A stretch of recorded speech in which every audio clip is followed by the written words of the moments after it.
Fala pessoal, tudo bem com vocês? No vídeo de hoje eu vou contar um pouquinho a experiência que eu tive lendo o livro Guga, um Brasileiro, que é esse aqui, ó. Um livro que eu ganhei do meu treinador de aniversário e tem bastante coisa que eu aprendi, não só para o esporte, mas também que eu pude levar para a vida. Então, no vídeo de hoje eu vou contar um pouquinho dessa experiência, de como é que é a história, de como é que é o livro, coisas que eu aprendi. Então, se você quer saber, fica aqui comigo até o final desse vídeo. Eu gosto de fazer minhas marcações daquilo que eu gosto. É um livro com leitura fácil, ele também tem várias fotos para ilustrar um pouco as vitórias que ele passava, de como foi, para você ter uma noção ali. E se você quiser comprar esse livro e tiver interesse, vou deixar aqui embaixo do vídeo um link que vai encaminhar você para o site da Amazon. Se você comprar por esse link, você de uma forma me ajuda, porque como eu sou afiliado eu ganho uma certa porcentagem. O valor para você não muda se você fosse comprar no site normal, mesmo, mas você clicando a partir desse link, você me ajuda que eu ganho um percentual em cima dele, tá certo? Caso você ainda não me conheça, meu nome é Felipe Nascimento, sou atleta de pentatlo moderno e tenho esse canal aqui no YouTube onde eu compartilho experiências de treino, livros, coisas que eu aprendi com esporte. Se você se interessa com esse tema, se inscreve caso ainda não seja inscrito e dá um curtir. Dessa forma o YouTube entende que esse vídeo é bom e vai mostrar para mais pessoas, beleza? Então vamos começar. Bom, todo mundo sabe quem é Guga, né? O Gustavo Kirten, jogador de tênis, mas como eu era muito novo na época, eu não tive muito contato de como é que eram os torneios que ele participava, o que foi que de fato que ele fez, e eu basicamente aprendi com o livro. Mas desde pequeno eu já tinha assim, quem nunca foi criança que chegou a brincar de tênis assim? Eu lembro quando eu era pequeno, eu botava a bolsa que a gente usava de carrinho para ir pro colégio, botava assim no lado do outro, botava uma vassoura, pegava um caderno e ficava brincando com a bolinha de tênis, fingindo como se fosse ali o tênis, dentro de casa mesmo. Então já é uma coisa que eu gostava um pouco de criança, mas não tinha muito esse contato como é que é o tênis, como é que são as regras. Quando eu comecei o livro, eu comecei a procurar, ver vídeos, encontrei até vídeos de Guga, de como é que funcionava o tênis. Então é um livro muito bom que vai inserir você nesse esporte do tênis, né? E você vai perceber que na época que ele atingiu o auge dele, praticamente quase nenhum brasileiro conhecia tênis. E ele foi praticamente o precursor, assim, que levou as pessoas a gostarem do tênis. Ele se tornou um ídolo num esporte que o Brasil não tinha tradição, né? E é justamente aí que ele começa contando a sua competição, que foi em Roland Garros, que era um dos principais torneios que tem na França. E desde pequeno ele sonhava em participar dessa competição. E ele participou lá a segunda vez, primeiro em 96 e depois em 97. Ele começa narrando ali como é que foram os jogos, as oitavas de finais, as quartas que ele foi passando. Ele chegou como um atleta desconhecido. Tem até uma passagem que ele diz que ele conseguiu um patrocínio da Diadora. E ele, como era praticamente o último da lista dos atletas que eram patrocinados por ela, tinha um uniforme assim todo papagaiado, vamos dizer assim. Era todo azul e amarelo, um tênis amarelo, enquanto os outros jogadores usavam uma roupa mais clean, uma coisa mais sofisticada, ele todo cheio de cor. E inclusive os organizadores queriam até que ele não participasse assim do torneio por conta dessas cores que não condizia com o glamour que tinha da competição, né? E aí terminaram que ele pôde participar porque ele só tinha aquele uniforme, achando que ele não ia avançar na competição. E aconteceu, foi uma zebra da competição que ele foi avançando até chegar à final. E ele conta cada jogo como foi, quais eram os sentimentos que ele tinha, o que é que passava na cabeça dele. E foi com essas narrativas dele, de como foram os jogos, do que ele estava pensando, quais eram os seus sentimentos, que a gente começa a ter a nossa primeira lição. Que todo atleta ele precisa trabalhar a parte mental.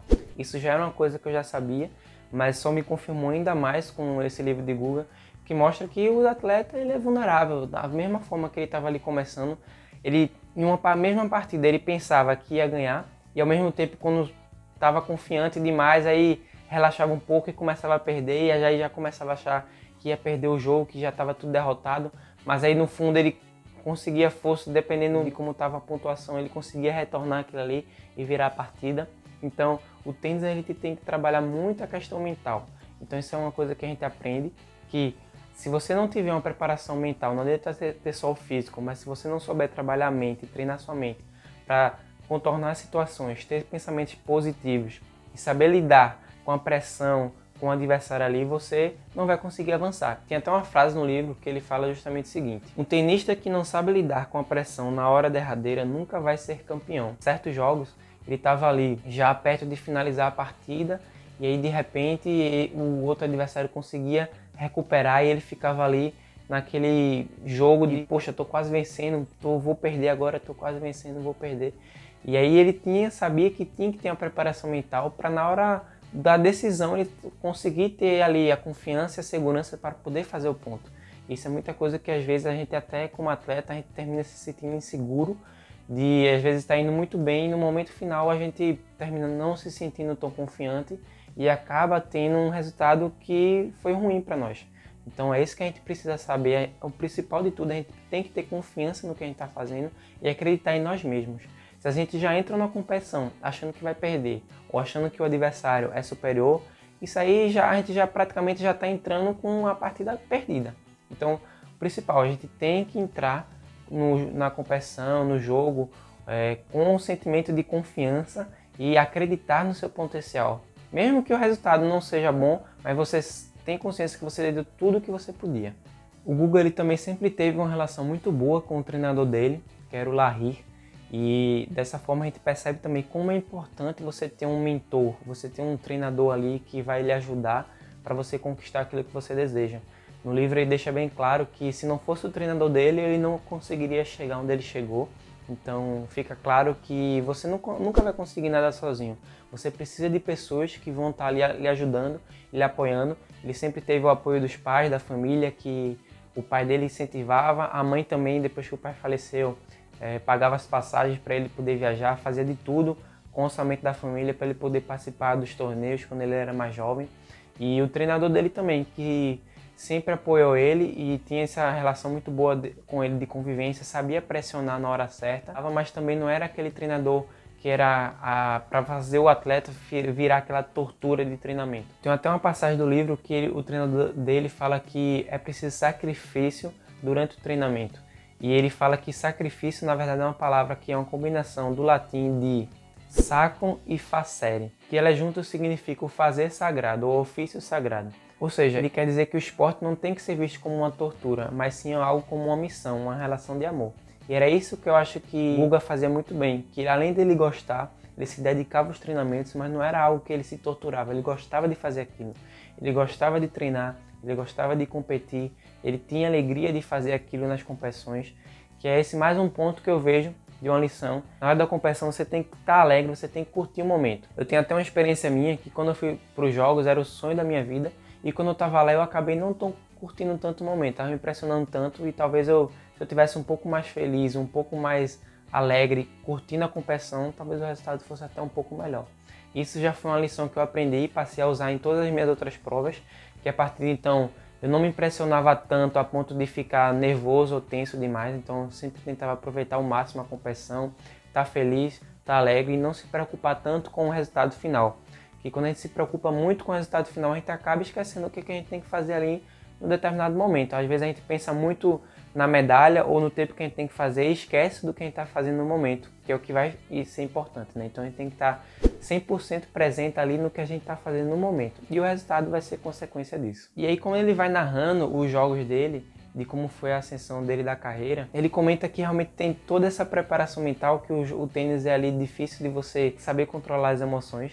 E ele usa até uma frase que é síndrome da finalização da partida, quando ele diz o seguinte, que às vezes ele estava vindo muito bem na competição, ganhou quase todos os games, os sets, estava para finalizar o jogo, e aí no ponto final ele tem essa síndrome da finalização, que ele não conseguia às vezes finalizar ou começava a errar, e aí o adversário, a partida praticamente estava ganha e o adversário vinha e conseguia encostar nele e aí virava um jogo muito mais dramático para ele poder recuperar e sair com a vitória. Então, uma coisa que eu aprendi também no livro é quando ele fala que é importante você saber decidir ali na hora H. Se você está bem preparado, se você treinou bem, está bem psicologicamente, mas no momento final, no momento derradeiro da hora H, de você finalizar uma partida, de você decidir o ponto final, você tem que estar preparado para isso. E é por isso que ele fala mais uma vez na questão da preparação mental. Tem até a passagem do livro que ele conta o seguinte: ao mesmo tempo que explorava os limites físicos, eu tentava domar o lado mental. Sem dominar a parte mental, não há chance de alguém se tornar campeão. E depois que ele foi campeão em Roland Garros em 97, ele falou que virou uma chave e tudo mudou. E aí a partir daí o dinheiro não era mais problema, que ele começou a ter patrocinadores e o problema começou a ser outro, que foi justamente a pressão, tanto da mídia como do público. Que como ele teve um resultado desse, as pessoas queriam que era que nem jogador de futebol. Se a seleção brasileira ganha uma vez, tem que ganhar sempre, né?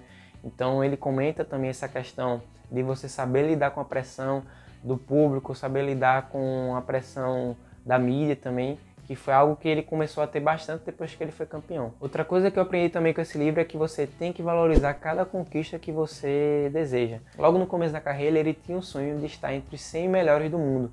E a partir daí ele batalha e vai e consegue chegar depois principalmente do título de Roland Garros, do primeiro, ele consegue estar entre os 100. E ele realmente comemora aquela partida, claro, contidamente, mas ele sempre soube comemorar cada vitória que ele tinha. E aí depois é sempre aquela escadinha, né? Você deseja uma coisa, mas a partir do momento que você deseja aquilo ali, você já começa a criar algo a mais. E aí ele estava entre os 100 e aí o objetivo dele era ficar entre os 10 primeiros. E aí ele vai batalhando até conseguir isso. Depois que ele ficou entre os 10, o objetivo dele era terminar o ano como primeiro do mundo.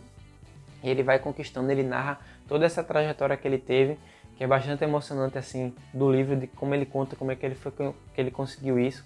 E aí depois que ele conseguiu o tricampeonato do Roland Garros, em 2001 ele se tornou o primeiro do mundo e aí ele estava super satisfeito que ele conseguiu aquela meta que ele sempre teve, né, de estar em primeiro do lugar do mundo. Tem outra passagem do livro que ele também fala: só os obstinados são campeões. Derrotas podem ser compreensíveis, às vezes inevitáveis, mas jamais aceitáveis. Então eu não conhecia muito a história de Guga, sabia que ele foi realmente um grande tenista, mas não tinha noção de quão longe foi que ele chegou, estar entre os primeiros do mundo. 3 títulos no Roland Garros, um no Master Cup, que eram competições altamente importantes, só os melhores estavam lá.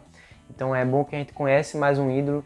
Eu era muito pequeno, não tinha muito esse conhecimento, mas a partir de hoje eu comecei a passar a ser fã mais ainda. Então é isso, pessoal, que eu tenho que passar hoje para vocês, a experiência que eu tive com o livro de Guga. Espero que vocês tenham gostado, que tenha feito sentido para você. Se fez, não esquece de sair sem dar aquele curtir. Abraço e até o próximo vídeo.